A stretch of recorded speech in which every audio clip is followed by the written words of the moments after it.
Suite à la récente déclaration du général Lecointre sur la possibilité de recoloniser l'Afrique si nécessaire, une vague d'indignation s'est levée parmi les nations africaines. Ce discours, teinté de mépris pour la souveraineté des peuples africains, a été un véritable électrochoc, notamment pour des pays comme le Mali, le Niger et le Burkina Faso. Ces nations, sous la direction de leaders audacieux comme le capitaine Ibrahim Traoré, ont décidé de reprendre le contrôle total de leur souveraineté économique, militaire et politique. Une décision courageuse qui a ébranlé les fondations politiques et économiques de la France, la plongeant dans une crise sans précédent. Face à cette menace, Ibrahim Traoré ne s'est pas laissé distraire par les discours provocateurs. J'espère que l'Europe se décidera à agir comme une entité politique qui ira défendre elle-même ses intérêts, y compris par le moyen de l'engagement de ses armées. Félicitations pour tout le travail, beaucoup de courage. Vous allez commencer un nouveau cycle d'entraînement, la guerre de haute intensité. C'est à vous, chefs, officiers militaires, prenez ça en compte. Commencez à vous préparer pour la guerre de haute intensité. J'espère que je me fais comprendre. Ce n'est pas uniquement du terrorisme. Ouvrez l'œil. C'est beaucoup plus que ça. C'est une guerre de décolonisation. Et vous avez dû entendre ces derniers jours certains généraux ailleurs qui ont fait comprendre que s'il faille qu'ils viennent avec leurs armées nous recoloniser, il faut qu'ils viennent. Eh bien, préparez-vous à la guerre de haute intensité. Soit ils viendront eux-mêmes, soit ils passeront par leurs valets locaux qui sont ici pour essayer de troubler notre quiétude. Donc quiconque, je dis bien quiconque, que ce soit le terrorisme ou toute autre armée qui doit venir troubler notre quiétude, nous devons nous préparer à les accueillir sur de long terme et intensement. Voilà pourquoi je vous dis, préparez-vous à la guerre de haute intensité. Et nous allons suivre ces entraînements-là. Nous passerons à d'autres groupements pour intensifier les opérations et essayer de pacifier. Ce sont des étapes. Et ce terrorisme sera vaincu. Parce qu'ils savent que ça sera vaincu, qu'ils se préparent, soit au niveau local ici, ou bien à venir avec leurs armées pour nous combattre. Eh bien, on va se préparer à les accueillir. Merci beaucoup pour tout le travail. Tout ce qui pourrait être amélioré, ce qui concerne les conditions de combat d'abord, mais aussi les conditions de travail, nous ferons l'effort. Plus que jamais maintenant, vous faites un avec la population. C'est tout ce que nous recherchons. Le lien armée-nation. Continuez à garder cette flamme-là d'unité avec la population civile pour qu'ils puissent vous soutenir. Parce que c'est grâce à eux que nous pouvons combattre aujourd'hui. C'est le peuple qui a compris. Si le peuple n'avait pas compris, on ne pourrait pas vous équiper comme ça. Ce n'est pas possible.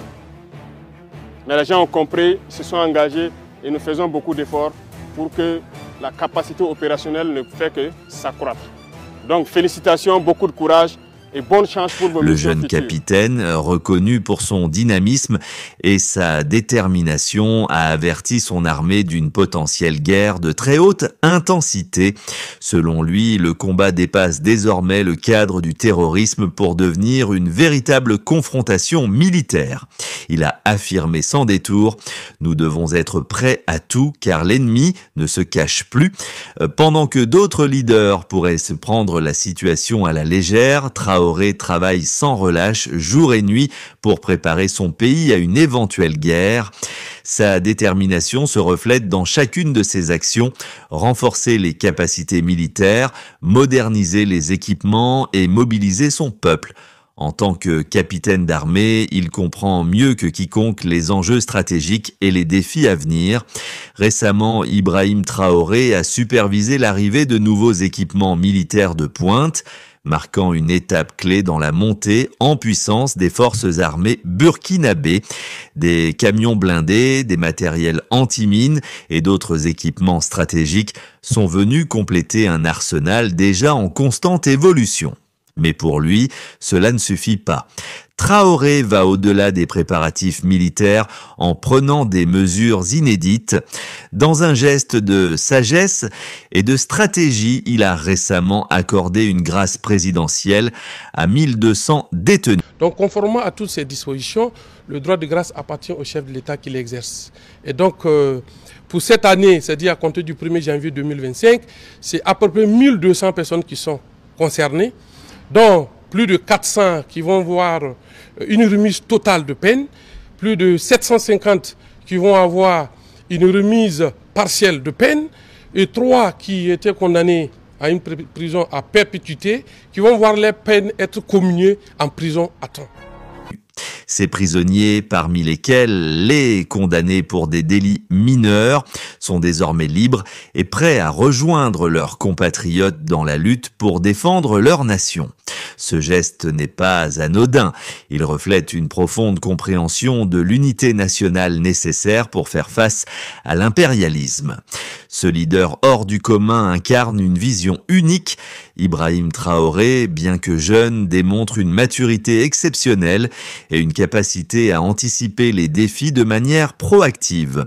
Sa préparation méticuleuse, son leadership visionnaire et sa capacité à rassembler les Burkinabés autour d'une cause commune font de lui une figure incontournable sur le continent. Le Burkina Faso, sous sa direction, trace un chemin de résilience, de dignité et de détermination. Ibrahim Traoré est plus qu'un capitaine d'armée, il est un symbole de la renaissance africaine.